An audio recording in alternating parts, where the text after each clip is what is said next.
Assalamualaikum warahmatullahi wabarakatuh. Hai guys, kembali lagi dengan saya Muhammad Yogi Effendi dengan nomor induk mahasiswa 2081000003.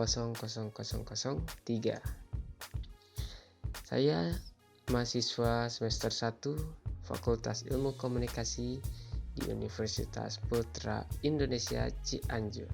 Tujuan saya membuat video ini untuk memenuhi tugas ujian akhir semester atau UAS pada mata kuliah pengantar ilmu komunikasi.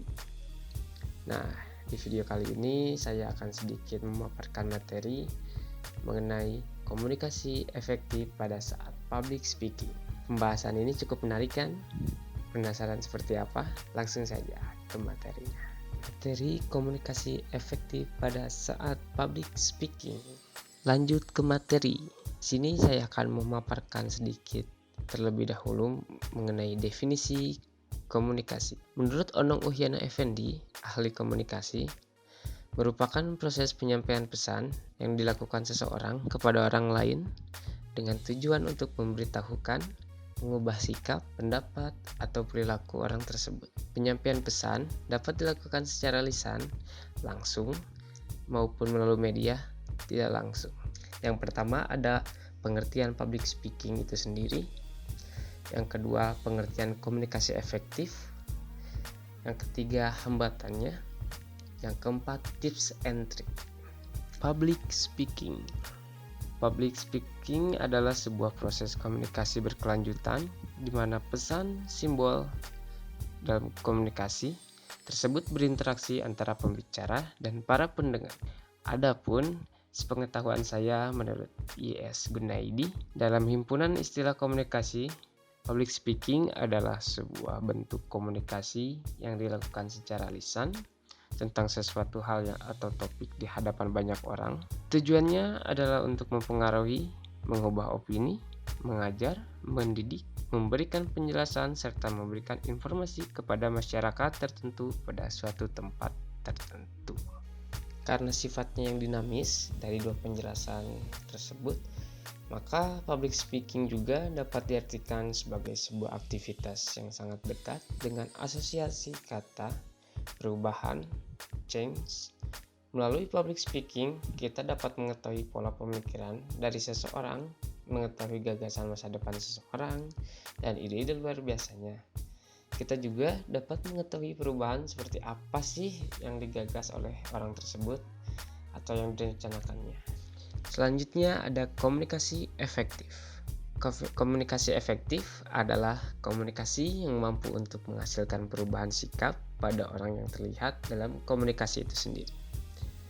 Tujuan komunikasi efektif adalah memberi kemudahan dalam memahami pesan yang disampaikan antara si pemberi dan si penerima, sehingga bahasa lebih jelasnya yaitu lengkap, pengiriman dan umpan seimbang, dan melatih menggunakan bahasa nonverbal secara baik. Ada beberapa pendapat ahli, saya ambil satu contohnya yaitu menurut Jalaluddin dalam bukunya berjudul Psikologi Komunikasi, menyebutkan bahwa komunikasi yang efektif itu ditandai dengan adanya pengertian, dapat menimbulkan kesenangan, mempengaruhi sikap, meningkatkan hubungan sosial yang baik, dan pada akhirnya menimbulkan suatu tindakan. Komunikasi efektif pun mengandung beberapa unsur. Yang pertama, unsur verbal. Unsur verbal sendiri merupakan saluran utama dari komunikasi. Jika saluran ini tidak maksimal, maka sebaik apapun bahasa tubuh atau suara Anda, audiens akan sulit menerima pesan yang Anda sampaikan. Dalam unsur verbal juga mengandung poin-poin. Yang pertama, penggunaan bahasa. Penggunaan bahasa harus benar-benar diperhatikan. Jika Anda tidak menggunakan bahasa dengan baik, jangan harap audiens bisa menyimak Anda dengan baik. Yang kedua, penggunaan kalimat. Banyak pembicara yang tidak sadar diri. Maksud tak sadar diri di sini itu adalah tidak efektifan dari kalimat yang ia ucapkan. Yang pembahasannya melebar dan kalimatnya berulang, bahkan tidak nyambung sekalipun muncul. Yang ketiga, ada kecepatan berbicara. Ada panduan untuk mengetahui kecepatan berbicara. apakah termasuk golongan cepat, lambat, atau normal. Unsur yang kedua, ada unsur vokal. Unsur vokal pun mengandung beberapa poin, yaitu ada tone. Seorang pembicara yang percaya diri dan tenang dapat dilihat dari nada suaranya. Jika Anda ingin menekankan suatu poin, berbicaralah dengan nada keras dan sedikit tinggi. Yang kedua, ada volume. Suara dalam public speaking memang situasional, dalam artian seberapa luas daerah yang harus dijangkau oleh si pembicara. Kata kuncinya adalah semua audiens mendengar apa yang disampaikan dan terdengar jelas. Yang ketiga, ada kecepatan berbicara. Speech atau pace atau tempo merupakan aturan cepat lambat saat berbicara. Kemampuan mengontrol kecepatan berbicara memang perlu dilatih. Para ahli komunikasi mengatakan rata-rata tempo yang tepat adalah sekitar 1000 kata per 7 menit. Dengan kata lain sekitar 140 sampai 150 kata per menit. Keempat, ada kejelasan kata. Apapun yang Anda sampaikan harus jelas. Pastikan ejaan benar sehingga dapat didengarkan dengan baik oleh audiens. Unsur yang terakhir yaitu ada unsur visual. Unsur visual sendiri atau bahasa nonverbal atau body language sama pentingnya dengan apa yang Anda katakan. Sebab ketika kata atau kalimat Anda yang menjadi lebih bermakna apabila didukung dengan bahasa tubuh yang senada. Pentingnya pengoptimalan bahasa tubuh berpengaruh terhadap penunjukan rasa percaya diri. Contohnya, misalnya ketika kita sedang berpidato atau sedang orasi, otomatis tangan kita juga akan ikut bergerak, akan menunjukkan suatu keyakinan bahwa kita yakin apa yang akan kita ungkapkan. Selanjutnya, dari materi yang saya sampaikan tadi, saya akan berbagi tips and trick di mana komunikasi efektif dalam public speaking. Pertama, berbicara dengan jelas. Komunikasi efektif dapat terjadi dengan baik apabila dalam penyampaian pesan tersebut terjadi pembicaraan yang jelas. Maksudnya tuh komunikasi tersampaikan pesan dengan benar karena pengucapan antara satu orang dengan yang lainnya sama-sama jelas dan dapat dipahami oleh keduanya. Atau dalam public speaking, kita nih tujuannya kemana? Kita sampaikan sehingga audiens pun dapat memahaminya. Selanjutnya, melontarkan topik menarik. Topik yang menarik juga dapat membantu komunikasi berjalan secara efektif.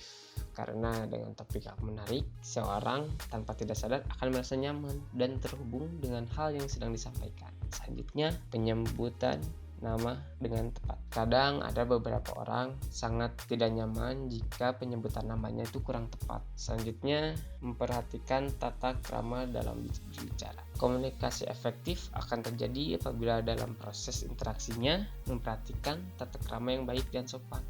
Selanjutnya, poin kelima, pembahasan terkait minat. Kalian sendiri pasti akan sangat tertarik jika pembahasannya itu mengenai minat kalian, entah itu olahraga, hobi, atau lainnya yang kalian sangat gemari. Tanpa sadar, kita akan sangat antusias mendengar pembahasan mengenai minat. Selanjutnya, senyum sebagai indikator ketertarikan. Kenapa senyum bisa menjadi indikator ketertarikan dalam komunikasi efektif? Ya jelas, ketika audiens atau lawan bicara kita senyum atau merespon gerakan senyum seolah-olah mengisyaratkan bahwa individu tersebut ingin mengenal lebih dekat dengan lawan bicara atau dengan kita sebagai penyampai pesan.